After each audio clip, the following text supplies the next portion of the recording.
I never thought that a simple wallet left in a park would bring back the son I lost 15 years ago. But life has a way of returning what was stolen when you least expect it. It all started on an ordinary Tuesday afternoon when a homeless man and a blind teenager showed up at my husband's office in downtown Boston. I was having lunch with Richard when his assistant called, irritated, saying 2 bums were insisting on returning something. My husband went down to see what it was about, and I followed him out of curiosity. But before we get into the story, please support us by liking and subscribing right now. I also want to say hi. Leave your name, city, and the word present in the comments. I want to know where you're listening from, even in faraway places. When we got to the lobby, I saw them. A man in his 30s, worn down by life on the streets, and a boy of about 15, thin, with dark glasses covering his eyes. The security guard, Marcus, was trying to push them out. "I already told you yesterday, you can't come in here," Marcus said, his voice full of disdain. "Please, sir," the boy said, his voice trembling. "My friend took some bills from the wallet before we returned it. I came to give the money back. I want to apologize." Something in that voice made me stop. There was a dignity in his words, a moral integrity you rarely see, even in people who have everything. But it was something else that froze me in place, something I couldn't explain. "Marcus, let him through," Richard said. "Mr. Herrera, don't worry. I'll handle this," Marcus replied, grabbing the boy's arm. "Let him go. Now." My husband's voice was firm. That's when the confrontation began that would change everything. Marcus had claimed the day before that he'd found the wallet in the parking lot with no money inside. But the boy insisted he'd brought it yesterday with his friend, and Marcus had promised to return it to my husband. "Let's check the security cameras," Richard said. Marcus's face went pale. "That's not necessary, sir. Don't waste your time with this nonsense. We're going to watch them. The one with nothing to hide has nothing to fear." I watched everything like I was in a trance. There was something about that boy that unsettled me, the way he tilted his head when listening.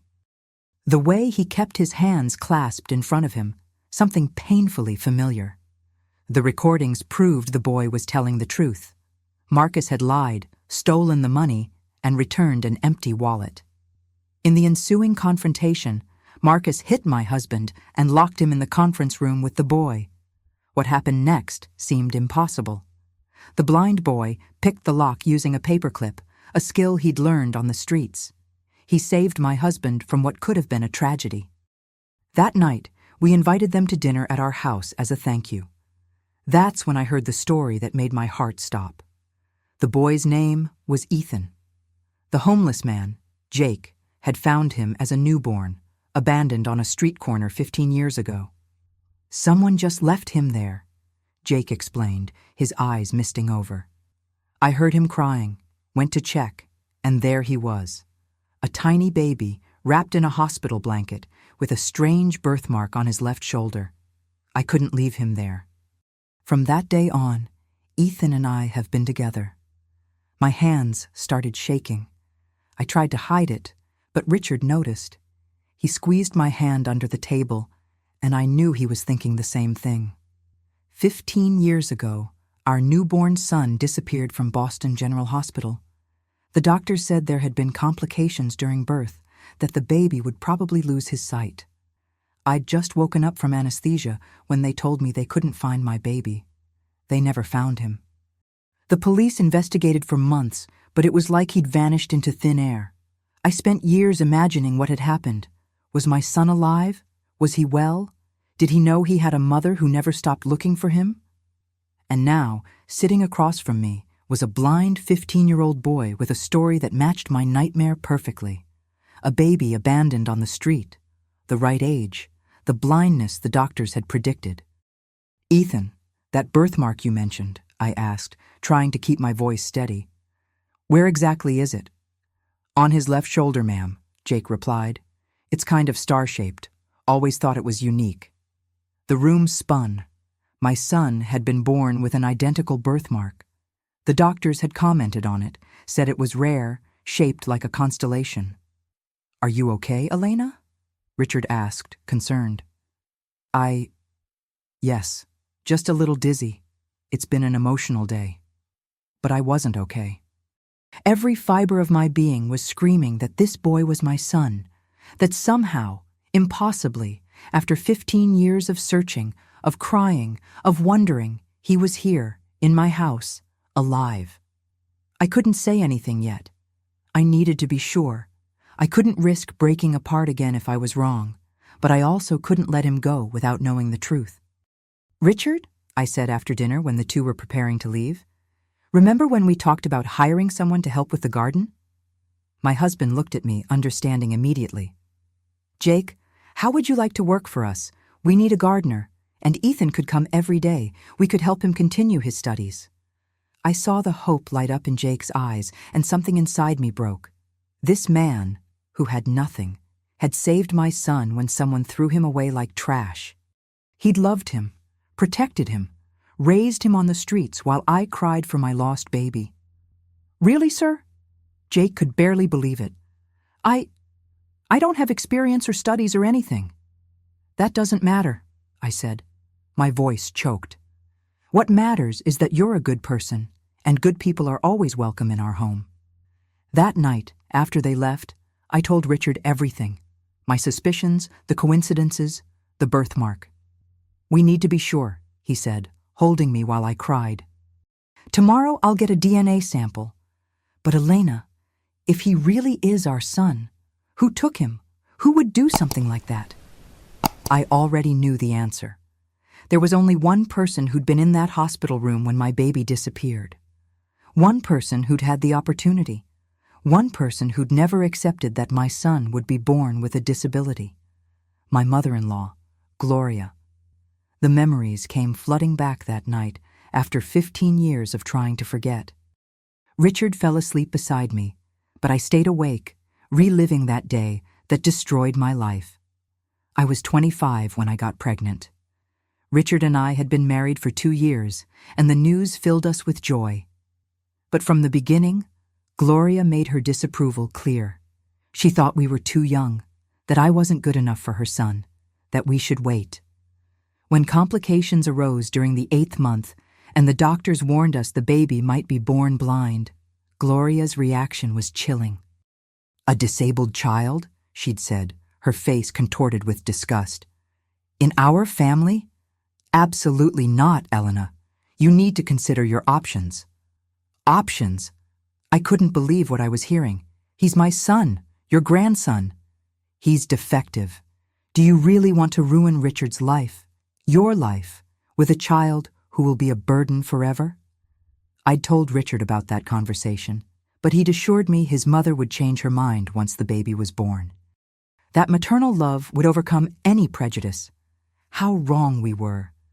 Friends, every story I tell you is released every day.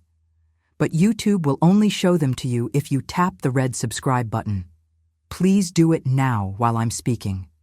Tap subscribe, turn on notifications, and you'll never miss a story. Have you done it yet? Thank you. I remembered waking up after the emergency C-section. The anesthesia made everything foggy, but I clearly remember asking for my baby. "Where's my son? I want to see him." The nurse looked uncomfortable. "The doctor will be right in, Mrs. Herrera." But it wasn't the doctor who came. It was Gloria. "Elena, dear, you need to stay calm," she'd said, her voice sickly sweet. "There was a small issue. The baby needs some additional exams. He's in observation. I want to see him. Now." "You can't. The doctors are with him. Rest, and I'll let you know when you can see him." Something in her eyes should have alerted me. A coldness I'd never seen before. But I was weak, scared, desperate to believe everything would be okay. 2 hours later, the hospital went into chaos. My baby had disappeared, simply vanished from the maternity ward. The police came, security reviewed the cameras, but found nothing.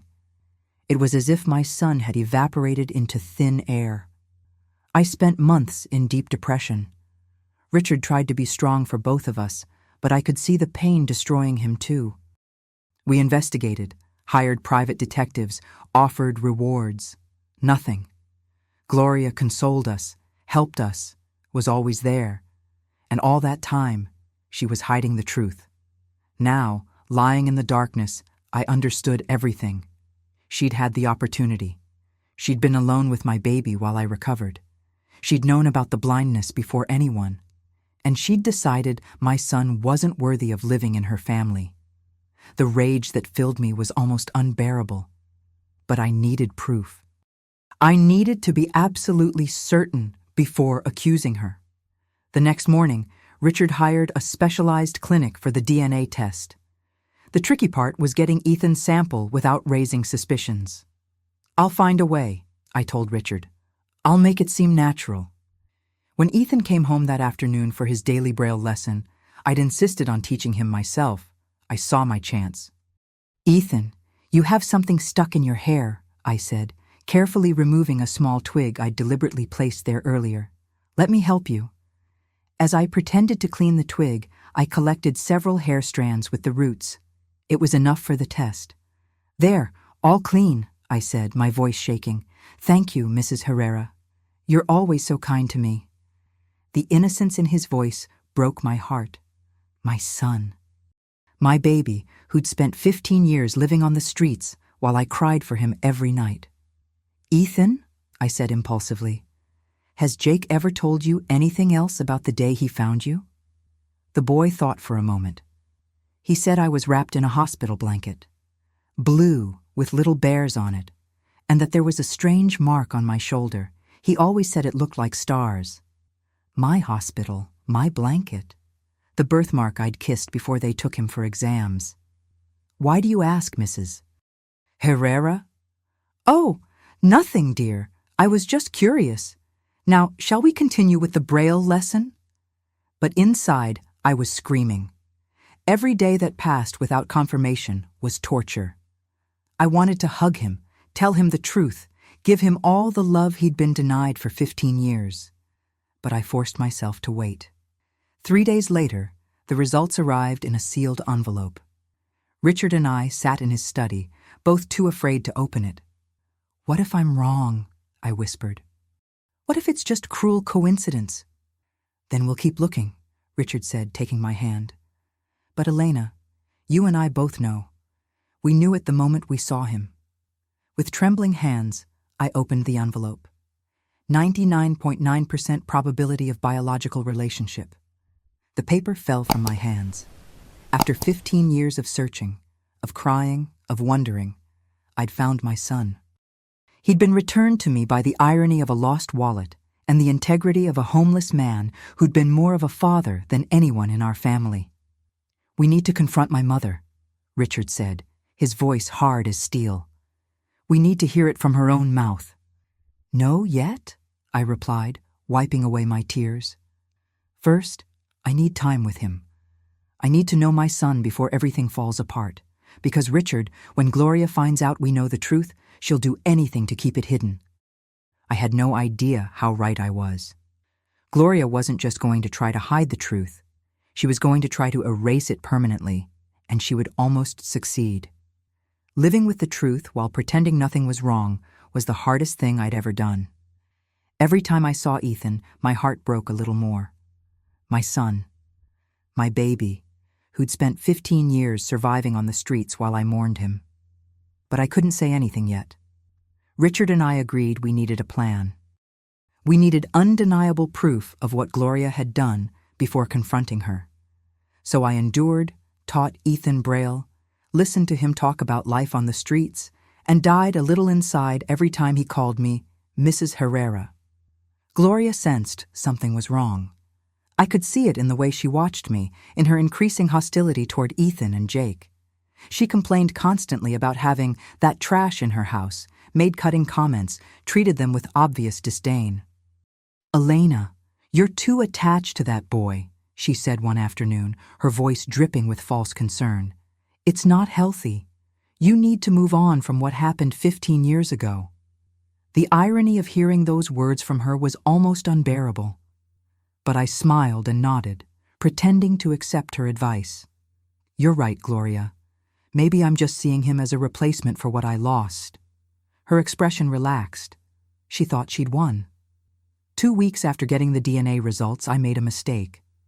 I left the lab report on Richard's desk, thinking Gloria never went in there. But I underestimated her nosiness and her constant fear of being discovered. I didn't know she'd found the document until it was almost too late. It was a Saturday afternoon. Richard had the idea of having a family gathering to celebrate Jake's good work and Ethan's progress with Braille. Something to smooth over differences, he said, with Gloria in mind. I think it's too soon, I warned him. Your mother still treats them terribly. That's exactly why we need to do it. She needs to accept that they're part of our lives now. If only we'd known what she was planning. Gloria surprised everyone by announcing she'd made a chocolate cake for the occasion. A peace offering, she called it, with a smile that didn't reach her eyes. Your mother never bakes, I whispered to Richard. Something's not right. Maybe she really is trying, he replied, always wanting to see the best in people. We gathered in the dining room. Gloria served lemonade for everyone while the cake cooled on the counter. She made a whole show of distributing the glasses. For my dear Ethan, she said, handing him a glass with a special straw. I know you like lots of sugar. Something in her tone made me alert. There was a cruelty barely hidden in her words. If you want to know how this story ends and discover many more, hit the red subscribe button. It's free, and it helps me a lot. Jake was about to take the cake to the table when something made him stop. Later, he told us he'd seen Gloria adding something to Ethan's lemonade, a quick gesture she'd thought no one had noticed. In a split second, Jake made a decision that would save my son's life. While pretending to stumble, he switched Ethan's glass with Gloria's. Oh, I'm so sorry, he said, feigning clumsiness. Let me fix this. Don't worry, dear, Gloria said, her voice tense. I'll take care of it. But the glasses had already been switched, and she didn't notice. A toast, Richard said, raising his glass. To family. To family, we all repeated. Gloria drank deeply from her lemonade. Seconds later, her face contorted with pain. Something's wrong, she gasped, clutching her throat. I can't breathe. She collapsed before we could reach her. Richard called 911 while I desperately tried to help her. But even in my panic, a part of me understood what had happened.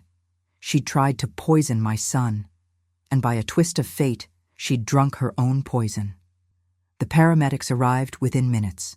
As they stabilized her for transport to the hospital, one of them found the bottle hidden in her purse. Rat poison, the paramedic said, showing it to the police officer who'd arrived with them. This is a serious crime. In the hospital, while Gloria fought for her life, Jake told us everything. How he'd seen her add something to Ethan's drink, how he'd switched the glasses to protect the boy. I knew something wasn't right, Jake said, his voice shaking. The way she looked at him, it was pure hatred. I couldn't let her hurt him. A homeless man had saved my son's life twice. Once, as a baby abandoned on the street, and now from his own grandmother's murderous attempt. We need to call the police, Richard said, his face white with shock. My mother, she tried to kill a child. She tried to kill her own grandson, I corrected, my voice breaking. It's time to tell Ethan the truth. He deserves to know. But when we went to find him, Ethan had locked himself in his room, shaking with terror. He'd heard everything. He'd understood that the woman who hated him had tried to kill him. Why? He asked when we finally got him to open the door.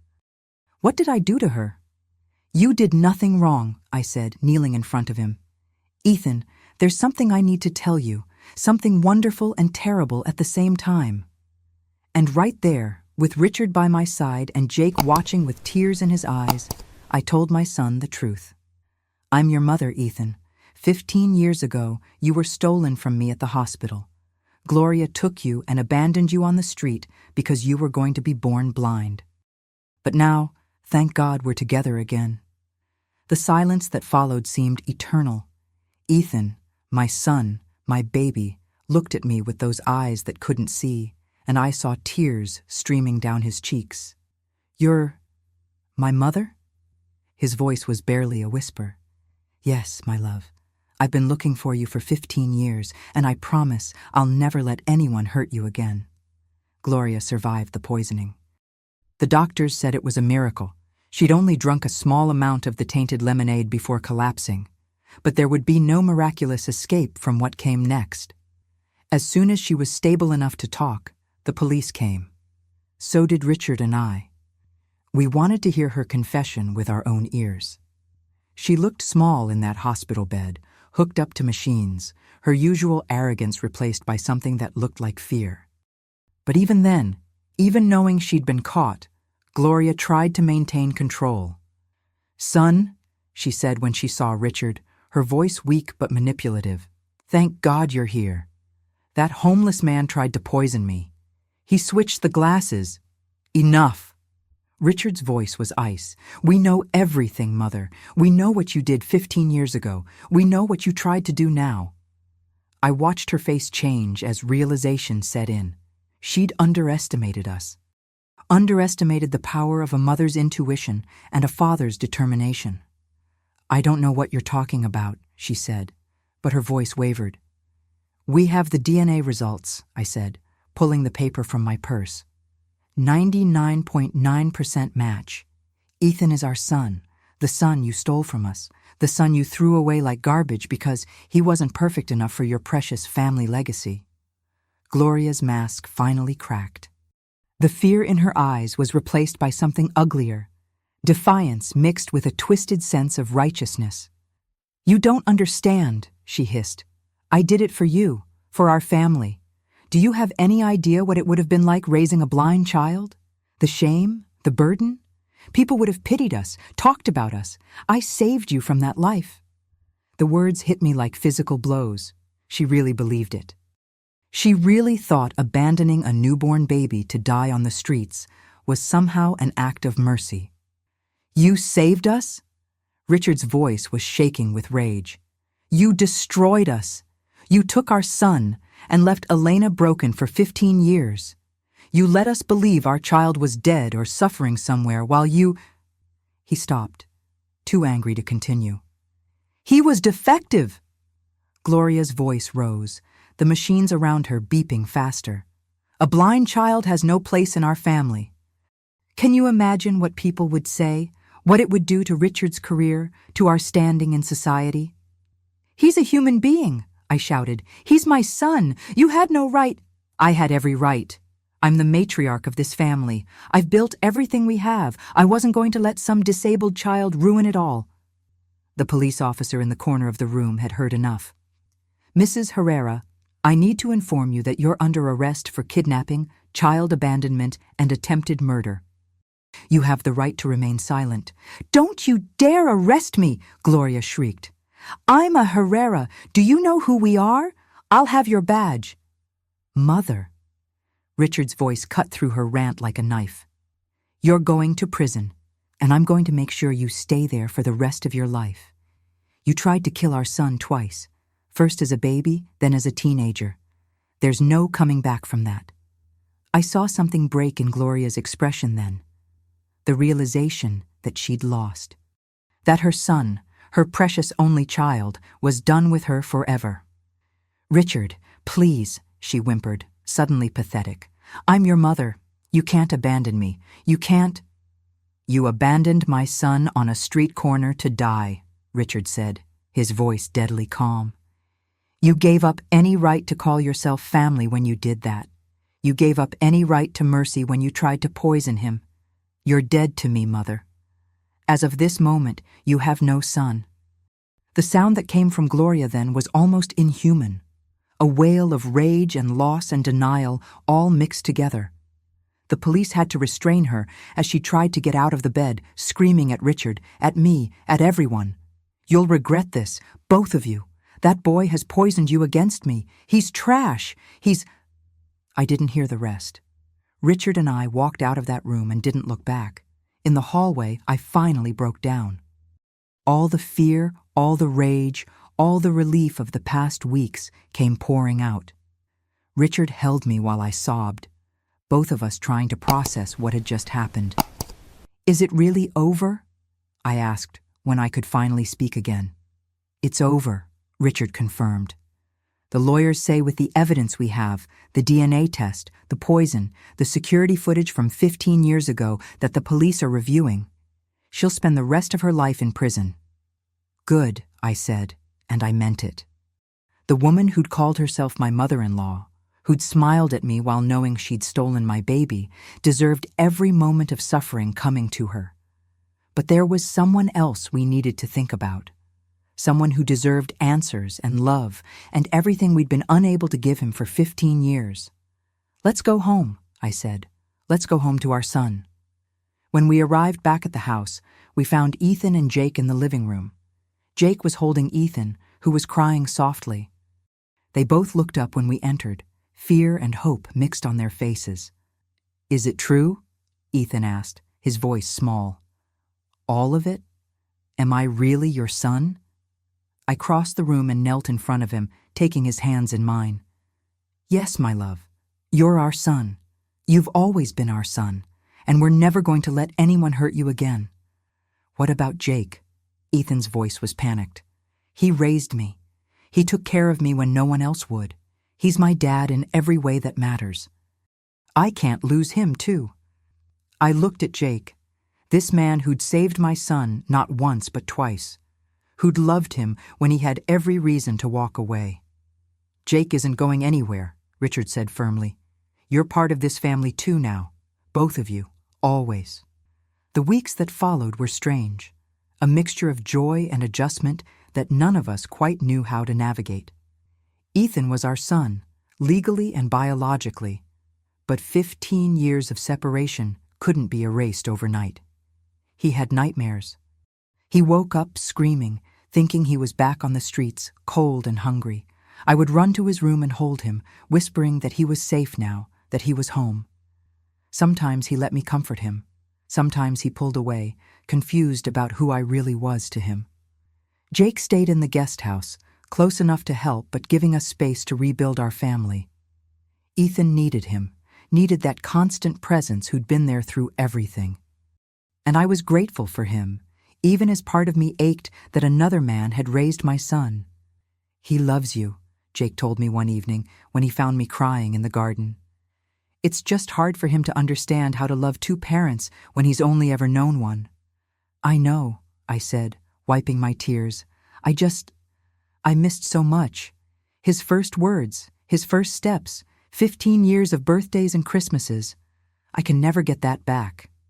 No, Jake agreed. But you have now. You have the future. Don't waste it mourning the past. He was right, of course. And slowly, Ethan began to open up to us. He told us about life on the streets, the cold winters, the hunger, the people who'd been kind and the ones who'd been cruel. He told us about learning to navigate the world without sight, about the fear that never quite went away. Jake taught me everything, he said one night at dinner. How to listen for danger, how to tell if someone was safe or not, how to pick locks so we could sleep in empty buildings when it got too cold. He saved my life over and over. Then he gave us the greatest gift possible, Richard said, looking at Jake with respect. He gave us back our son. But Ethan's blindness was something we could potentially change. The doctors had examined him thoroughly, and while his condition was severe, advances in surgical techniques meant there was a chance, a slim chance, that he might regain his sight. The surgery is risky, Dr. A. Patterson explained in her office. There's a possibility it won't work at all, or that it could cause additional damage. But given his age and the specific nature of his condition, I believe we have a real shot at restoring at least partial vision. What do you want to do? I asked Ethan later, my heart in my throat. I wanted so badly for him to see, to experience the world in full color. But I was terrified of the risks. I want to try, Ethan said quietly. I want to see your face, Mom. I want to know what you look like, what Dad looks like, what Jake looks like. I've spent my whole life imagining, and I want to know if I got it right. Mom. He'd called me Mom. It was the first time, and I had to turn away so he wouldn't hear me cry. The surgery was scheduled for 2 weeks later. Those were the longest 2 weeks of my life. I found myself making bargains with God, with the universe, with anyone who might be listening.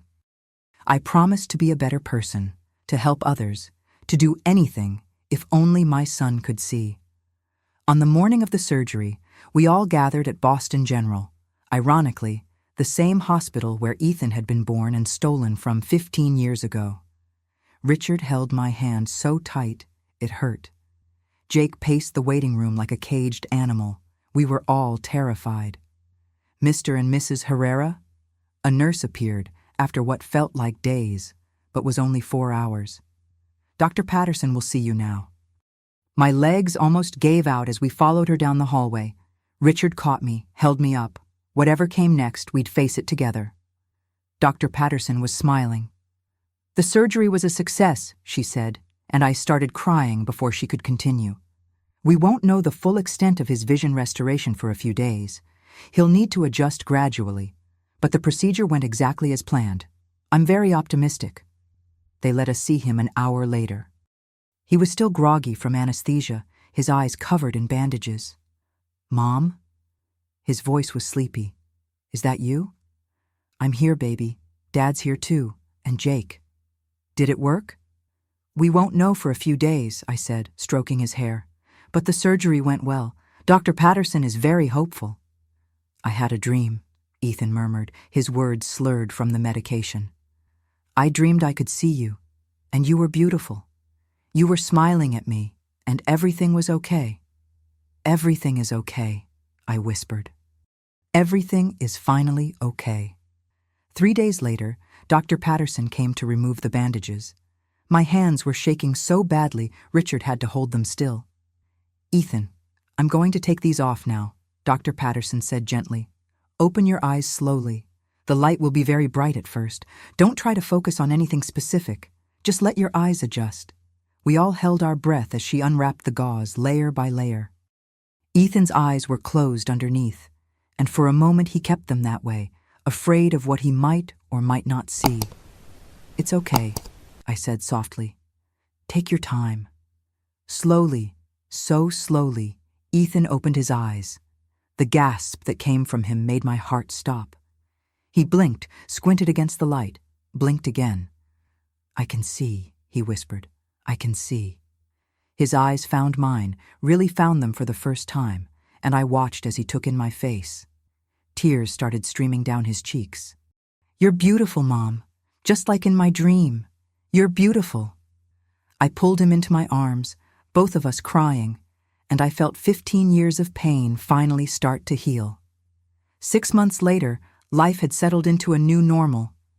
Ethan was adjusting well to having sight, sometimes too well, Richard joked, since he now spent hours just staring at everything he'd missed for 15 years.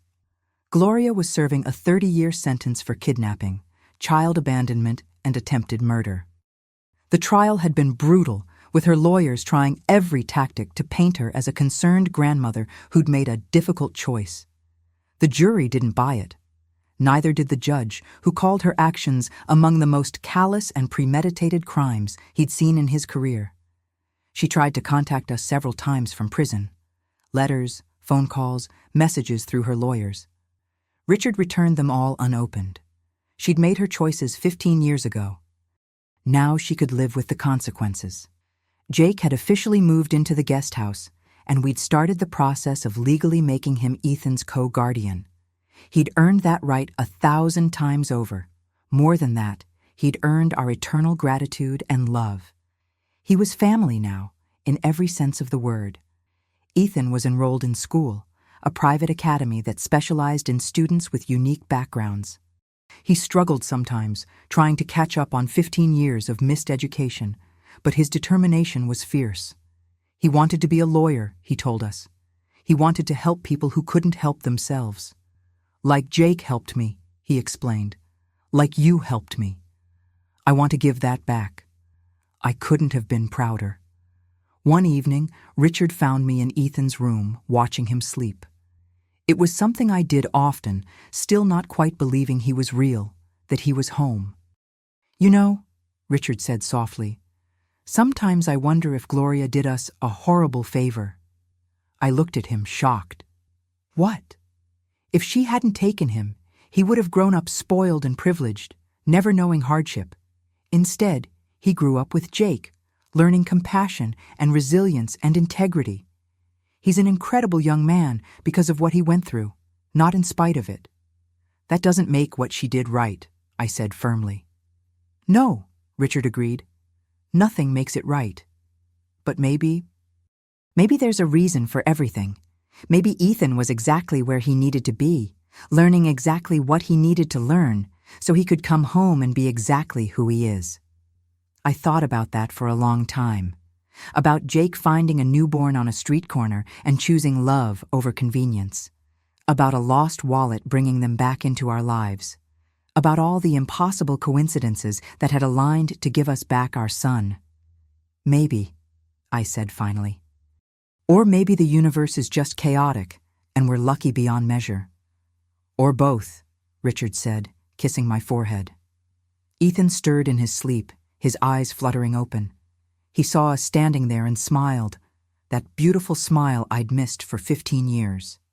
Can't sleep? He asked. Just making sure you're really here, I admitted. He got out of bed and hugged us both. I'm here. I'm always going to be here. You're not getting rid of me that easily. We stood there, the three of us, whole at last. Outside, I could see Jake sitting on the porch of the guest house, looking up at the stars. Tomorrow, we'd all have breakfast together, like we did every morning now.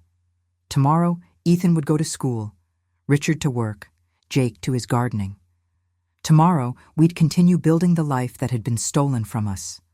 But tonight, right now, we were exactly where we needed to be. Together. Finally. If you enjoyed this story, click subscribe and tell me in the comments what part impressed you. There's more tomorrow. See you there.